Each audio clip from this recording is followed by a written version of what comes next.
abnormal cells. So they are continuously forming rapidly over and over. And that's why you find that when you have one cancer, it spreads somewhere else, right? And I remember Sister Cherie said it in one of our presentations, I believe, that when people actually cut out the cancer, like remove it, do surgery and stuff, it actually bursts, and it causes it to spread more. So it's just interesting that where medicine is going. Medicine has its place, but I thought that was quite interesting because most people when they have cancer, they say do radiation, they say do surgery, they say do this. But with cutting it out, it actually causes it to spread. Because if you notice, I actually have a dear sister, a great friend, and her mother had cancer before, and then she got it back again somewhere else, after she recovered later on in life. And she really tried to fight it with radiation and everything. And unfortunately, she died. She passed away, But I think it's so crazy when before what I knew was that cancer, when persons that had cancer, they recover and then somewhere along the line, they get it back again. So Sister Cherie's explanation really made a lot of sense because it might not have developed right away, but then it's still in the system, forming and slowly coming together. Yes, Sister Tan. Right. So yesterday I was reading an article, right? And what it is saying, what one person commented was that if it is that they find a lump or whatever it is that is found, don't allow them to do a biopsy. Now, I haven't researched it yet because it was yesterday, so I haven't gone and read it. But don't do a biopsy because when they burst that thing, because doing a biopsy means they're taking a piece of that cell to then examine to see whether or not, right, there is cancer. So when you do a biopsy and they burst that cell, everything that is in it is going to come out and flow out throughout your body. So don't allow for them to do that. Now, if that's the case, how would then be able to know and to check? Yes, they can do the X-ray and the scans and them or whatever. But in order for them to know that the cell is cancerous, they would need to do the biopsy. So again, I haven't really gone and researched and read further to see how else they can identify cancer in your body. But what they're saying is don't do the biopsy. So something for us to look at. Oh, that's very interesting. I never thought of when you do the biopsy that they actually, but that does make sense. That does make Elder Marvin? Yes. What Tanisha just the statement that Tanisha just make regarding the biopsy would be in total alignment in what your statement exactly has read. But I believe that the determination and to find out if a person have cancer is several tests. There's also a blood test. I don't remember exactly what it is that they would look for in the blood, but the blood that it can serve as an indicator. Okay. As an indicator as to if you do have cancer, but it might not tell exactly where the cancer is located.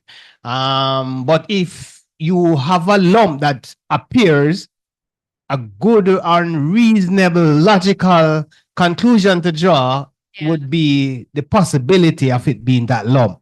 But if there is no lump and you want to find, then you can't do a autopsy, sure, a biopsy, a biopsy on an unknown tissue, so to speak, right? You couldn't do one. So again, the blood, to me, serve as a reasonable option to look at. No, even if it is a different cancer. Because I believe prostate cancer also, by doing a blood test, it can also. I actually heard that, somebody, a previous client of mine, he actually said that he went to go test for prostate cancer. And I was like, okay, sure. So he did the regular rectal exam and everything. And he said, no, he did a blood test. I was like, what kind of blood test is that? But there are other ways of doing it, but it's not necessarily common knowledge because it's not the way how persons want to go about it. And Sister Sasha said in the chat that you can actually do a biopsy of the cells close by the cancer cell. Still a problem.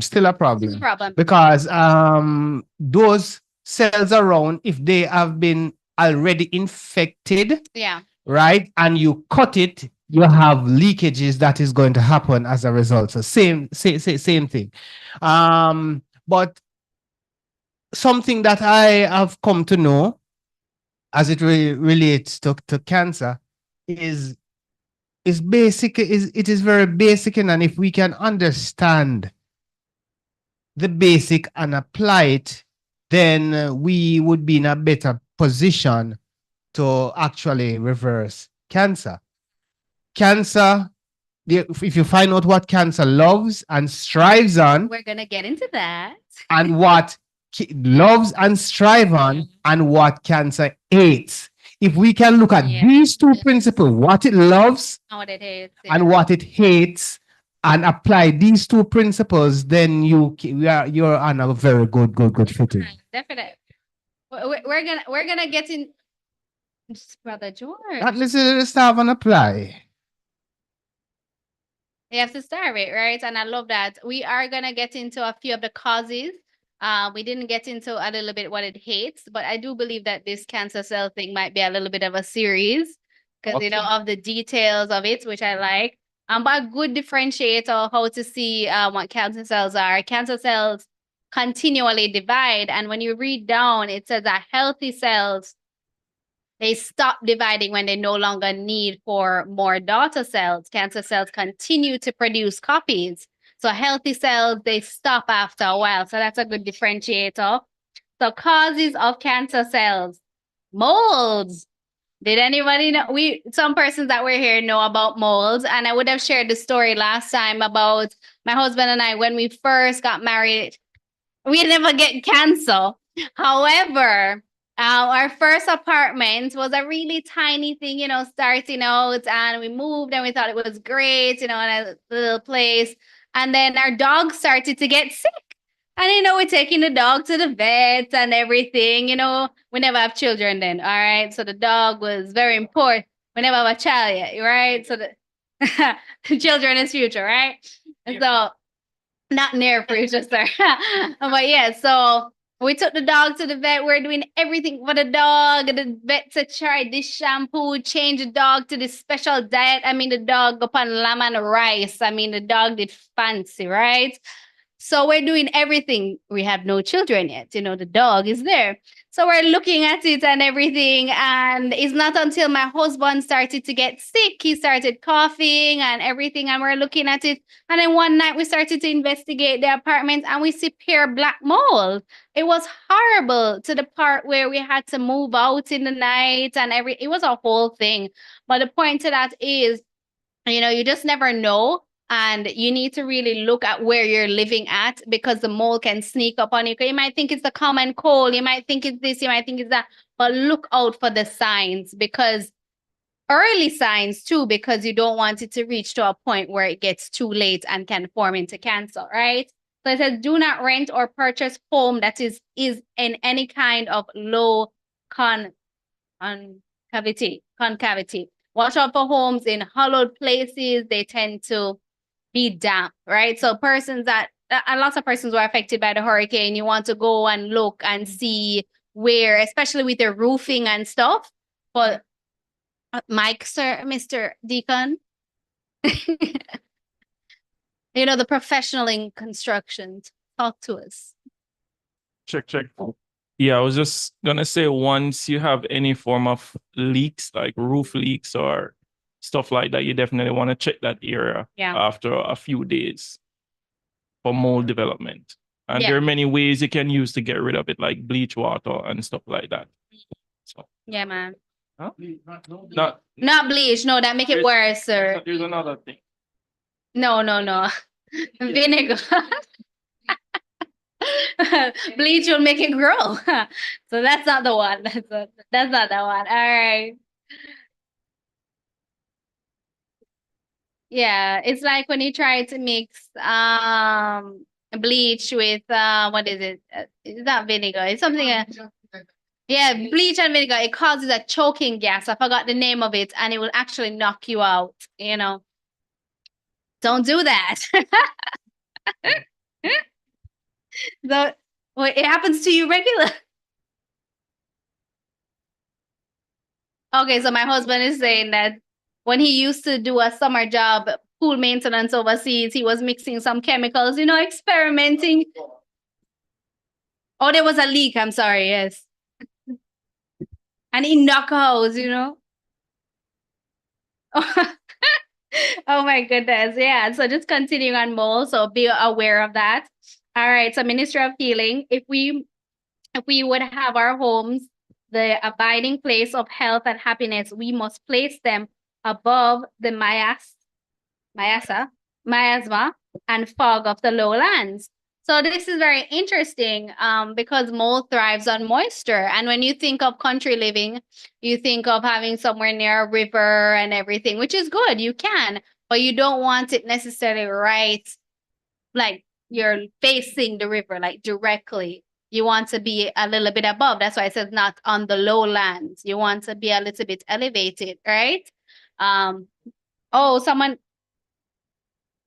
Yes, exactly. We should live on more, not necessarily, no, not necessarily on a hill. You can live on a hill, but like when you see, like look at the parable about building your house upon the rock. He didn't build it necessarily on the base of like the sea. There was a little elevation, right?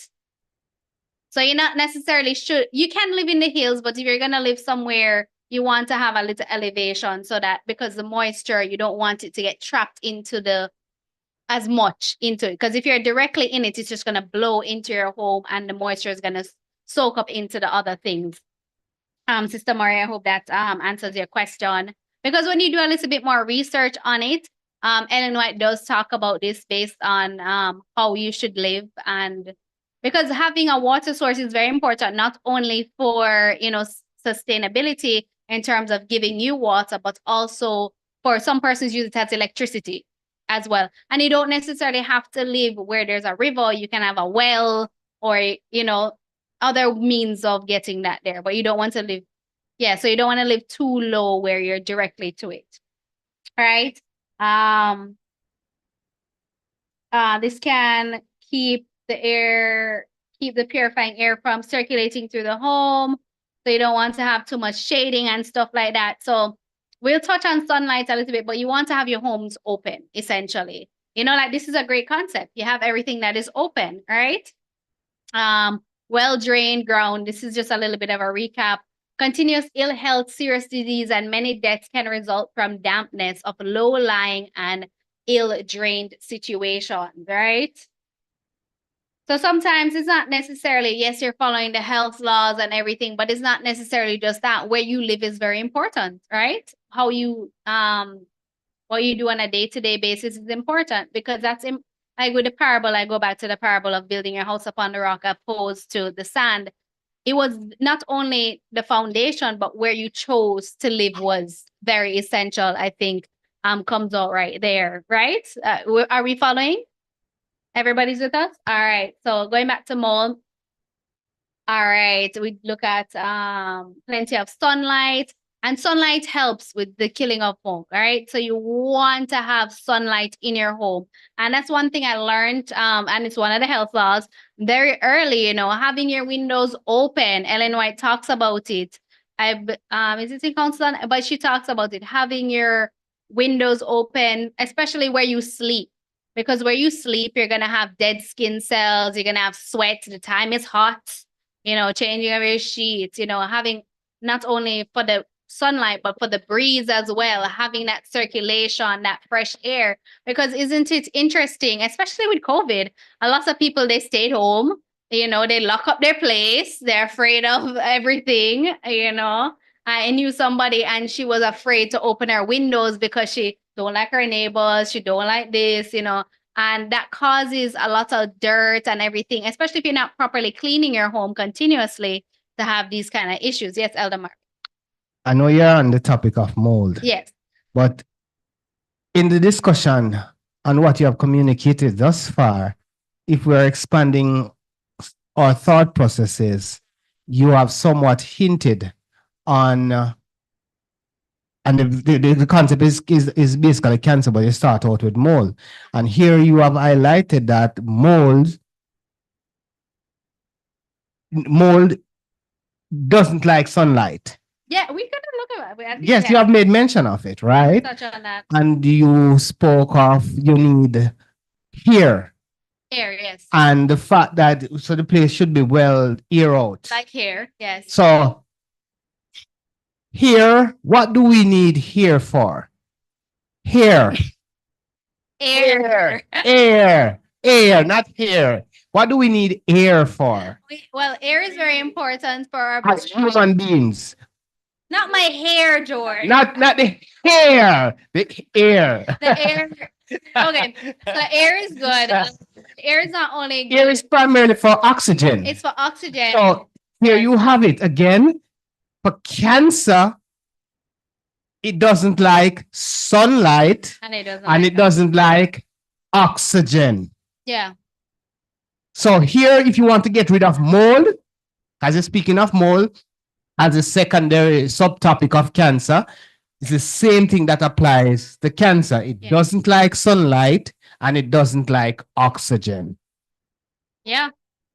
Yeah, because so that's why I'm saying basic. If we do understand the basic and carry it through, it is good. It is good because when you look at it, when you're properly oxygenated, your blood is red, right? It's nice and vibrant. And you notice that, and well, this is more personal. Like when my mother was sick at one point, and she wasn't getting enough oxygen, you could see where the blood was a different color, right? Yeah, so it's like blue or purple, like a purplish looking thing. So the thing is, sick persons tend to not be as oxygenated, and that's why she had to go on oxygen and stuff like that. So there are different indicators. So that's why the health laws, I always go back to the health laws. If you're practicing the health laws as you should, God put them in our lives for a reason. And if we're doing it, and I tell you, I fail at the exercise part, but I'm working on it. But if you work, at all of them, you have the yeah, I just want to add something too. Sure. To finish up. Somebody saying something online? Yes. Sorry, yes, continue. Yes, I was saying that. Who should continue? Go ahead, Sasha. Yes. Question to Brother Marvin. You said cancer doesn't like oxygen. Is that what you said? Correct. Then if cancer cell is a cell, right? So it does need oxygen for it to grow. It does, yes. Whether it's a normal or abnormal cell, it still needs oxygen to grow. Yeah, but the pure oxygen in itself goes against destroying even though it needs it to survive, it ends up destroying it nonetheless. What I wanted to say, I hope that answers your question. Also, it also claims in our discussion as well that we should not use bleach on molds. The same thing would apply for when coming to direct contact with bleach, what it would do to the human body. And remember, the skin is the greatest organ of the body, or the largest organ of the body, I should say. The largest organ. And if it is an organ, it means therefore it can be damaging to the organ. And by adding to that as well, bleach, I'm trying to remember the scientific term that chlorine, yes, chlorine is an active ingredient in bleach. And here you have chlorine in our water supply in which we drink. So therefore, if you want to treat cancer, we cannot use normal or to get rid of molds. Let me just stick to the subtopic of molds. If you want to get rid of molds, we have to be careful of the type of water that we use as well. That's a very good point with the water. I didn't touch on it in this as yet, but water, that's something my husband and I have been looking at, because you realize that a lot of times the water sometimes gets a little more white, right? When it's coming out, because it's more chlorinated. And why do they use the chlorine? To kill some form of bacteria, right? But like you rightfully said, the chlorine is not necessarily good for the body. And if you were to really look at treating cancer cells you usually are recommending to have distilled water or natural water from a health standpoint, as opposed to the pipe water. And this is why the health message is so important. Not only that, but also having that source of water, country living, if you were, or to have access to that clean, like river water, or, or being able to have a good filtration system, right? All right, so just gonna read a little bit. Let there be a current of air and abundance of light in every room in the house. We spoke about that sleeping rooms should be so arranged as to have free circulation of air day and night. And that's something my husband and I have been very intentional about. And that's one reason why we chose to live where we live, because they have really big windows. The other place had really tiny windows, but with the big windows and they're just being black, it's able to have that sunlight and that air come in. No room is fit to occupy as sleeping rooms unless it can be thrown open daily to the air and sunshine. In most countries, bedrooms need to be supplied with convenience for heating that may be thoroughly warmed and dried in cold or wet weather, right? So that is mold. And then we looked at poor nutrition and lack of sunlight, right? We're going to talk about that. Here's another important quotation from Dr. Kimi's book. Nutrition and sunlight are immediately related. By striking the skin, and this is very important, your body cannot produce vitamin D because people are like, oh, I went out in the sun, I did this and that. But in order for your body to be able to get it from the sun, the vitamin D, yes? 5 minutes already? 2 minutes? 7 minutes? And we just at the recap. We should have just went straight into it. Yeah, but I know the host, so I can maybe bribe him. I'm joking. It's fine. All right. So it's very important. Your body cannot absorb the vitamin D from the sunlight unless it's touching your direct skin. Right. So just brushing through this in the interest of time. You give me 10 minutes? Yay! Thank you. If you're not, all right. So nutrition. The problem here is skin cancer, right? If you are not eating a healthy diet, back to the health laws, all right? And if you're not getting too much sunlight on your skin, the chances of developing skin cancer is greater, right? All right. If you're not eating a healthful diet, and if you are getting too much sunlight, too much on your skin, your chances of developing skin cancer are greater because sunlight is important, right? But too much sun. And the type of sun too, because you don't want the sun that is like midday burning in Jamaica or Harborview. Fortunately, all right, continue, Ella Marvin. You have a point? I am struggling with the concept of too much sun. Okay. If a person is unprotected in the sun, yes, I can understand that being an issue. But I believe that most persons who end up with skin cancer, I remember seeing a chart, they use sun blockers. Yes. And those are what causes skin cancer and not the sun. I agree. Comment here. Yeah. Yes, Sister Sashoy? Yes, and I do believe that as well, because even the construction workers, they're out in the sun every day, morning to evening. Yes, from the early sun to the midday sun, stand up to evening sun. And I don't hear of any case of, well, I don't know any personally, but I don't hear of them having skin cancer. Yeah, but some of them are covered properly. It's the coverage. But even that, they're in the sun all day. Yes, but they're covered, so the sun is not directly on the skin. Exactly. So that's also a difference. So the sun blockers, yes, but you need to, if you're going to be in the sun, cover properly. Exactly. So it's not directly on the skin. Yeah, just like when you have to put on a hat, you can't be out in the midday sun working. Exactly what it right? is. You put on a hat. So I'm not saying that too much sun as in going out in the sun, but going out in the sun, not wearing what is necessarily. And remember, we as black people need more sun than the white man.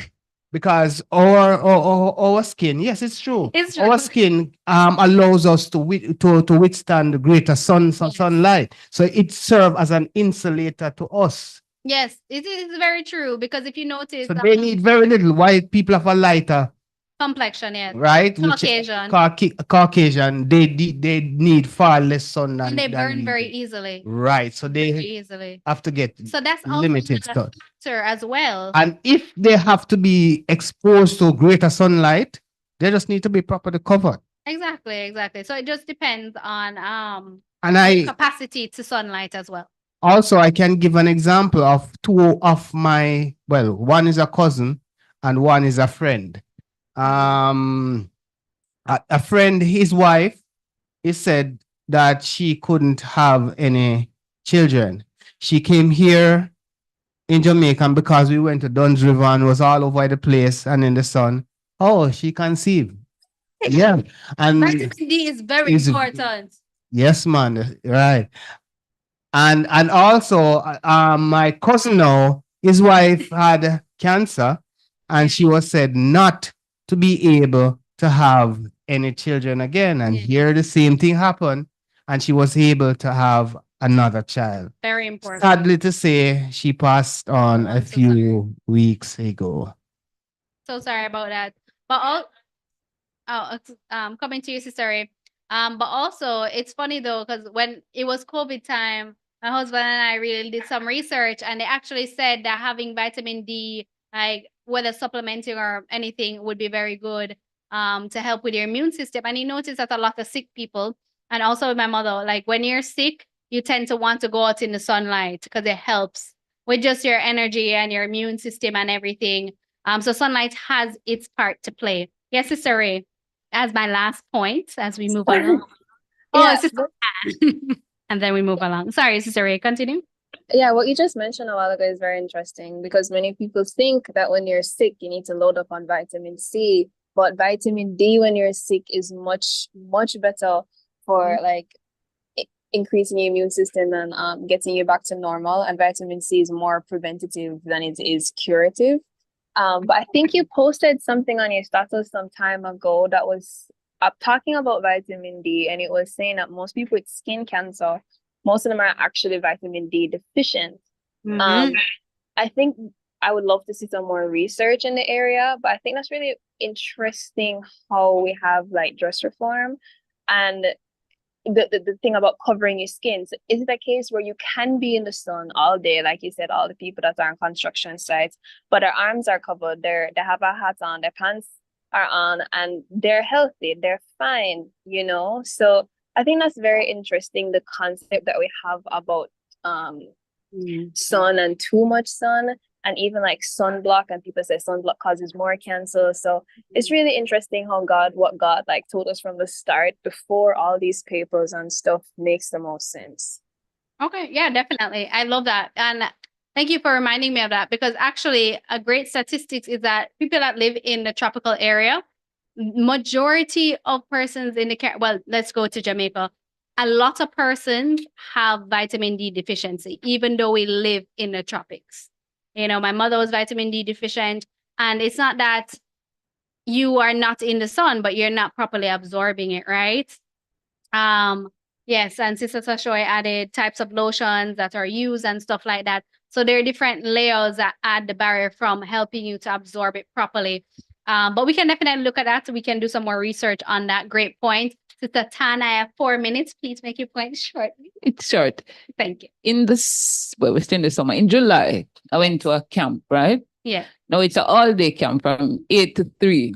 Now, for 3 of the 4 days, I was covered properly. Now, one day, I wore a short-sleeved jersey top, and I was out in the sun with the kids. No, the sun was hot.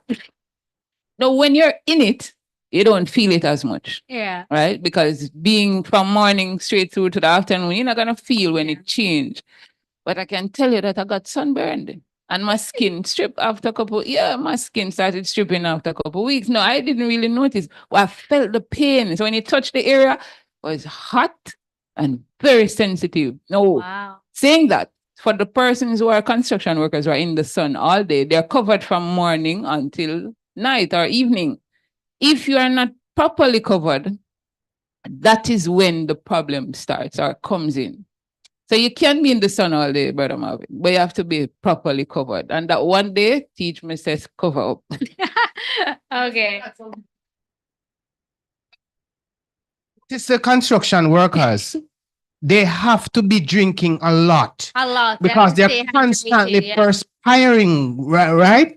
So they are working, and remember, perspiration is a cooling mechanism for the body as well. Natural cooling. So they have a system that is working, and for some construction workers, they don't have on tall sleeve. But they normally make sure that they have on a hat, right? And they are in, yes, and so forth. So the body has its cooling down effect. And you will normally see this too, especially if you go to the beach and you're out in the sea for a long time. You get a very good tan, and some persons end up with burns too. Yeah, but it also goes back to the capacity as well, because you can put a Caucasian out on the beach for 5 minutes and they burn, as opposed to somebody from a different ethnicity. Take a longer time, but it's burn is burn, but burn is burn, but it just but some people need more time or higher heat. Yeah. All right. So guys, bring it together, right? So we won't get into that. Well, this is here we were talking about the same thing, sunbathing and stuff like that. Sunlight is important. Get a little every day. There is a higher rate of breast cancer in localities where there is less sunlight as well. Fun fact. Yes. The statistic there. Jamaica have a high rate of breast cancer. And look how much sun there. Vitamin D deficient. Look at that. No, read the statement again. No, but the thing is, sunlight is important. There's a higher rate of breast cancer in localities with less sunlight. Yes, sunlight is important, but are you absorbing the sunlight, sir, properly? I believe that should be rephrased to say that if you are not exposed to the availability of the sunlight properly. No. Yeah, you did all the time. No, she said. No, she said. Yes, it's a bit less. So Jamaica have a lot, but we have cancer. A lot have less cancer. They're not going there.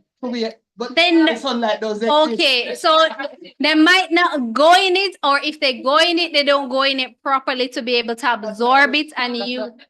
That's why when those who need. Hello, let's bring it back. Let's bring it back. We're not gonna get into the. Hello, yes, Elder.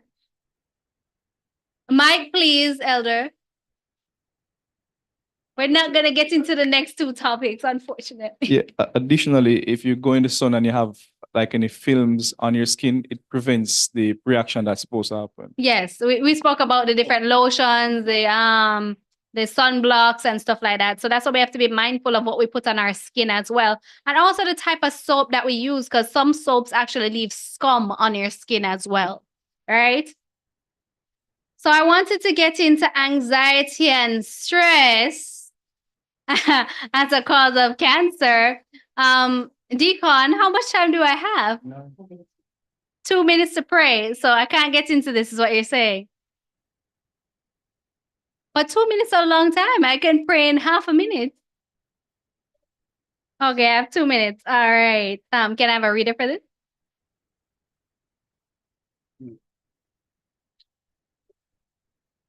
All right, so this is a foretaste of what is to come in the next presentation. Symptoms: depression, anxiety, irritability, chronic fatigue, low stress tolerance, nervous exhaustion, unable to cope, insomnia, panic attacks, unable to relax, or diseases caused by immune problems. Tightening of stomach muscles, which cause nausea or digestive problems, increases in blood pressure, sweaty palms, nervous twitches, tooth grinding, trembling when not cold, tense muscles, especially shoulder muscles, poor concentration, cannot retain information, negative thoughts, loss of sense of humor, demanding attitude, critical attitude, or becoming withdrawn. I think we can all fit somewhere in there. So that's a wide casting. So this is actually talking about chronic stress and anxiety, right? How do I get those? All right. Continue. Causes. Here are a few of the many causes, deadlines, pressures, problems at home or work, special occasions, crowds, noise, pain, traffic, temperature extremes, overwork, lack of sleep, smoking, alcohol, or a worrywart attitude.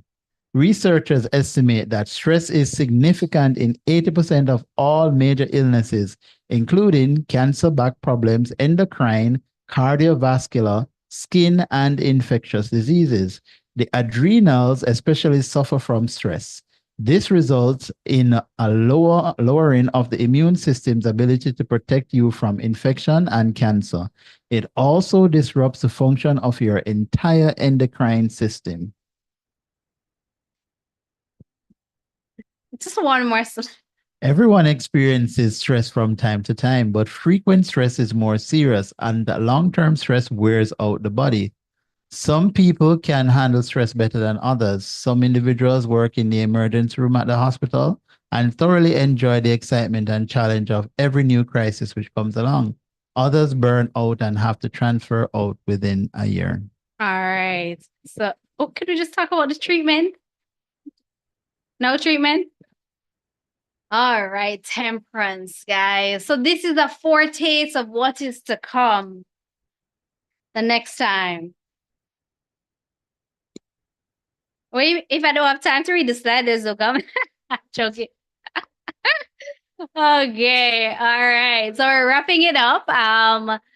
If the elders and deacons will allow, this will be a series at some sort, of some point. All right, let us pray. Most righteous, loving, and eternal Father, thank you for everything that you've done. Thank you for using me. I hope this was a blessing to so many that are here and so many that are going to watch it at a later time. Lord, have your way. Let persons take this knowledge, apply, and be able to be transformed and abide in your health message. In Jesus' name we pray. Amen. Handing over to the host with the most.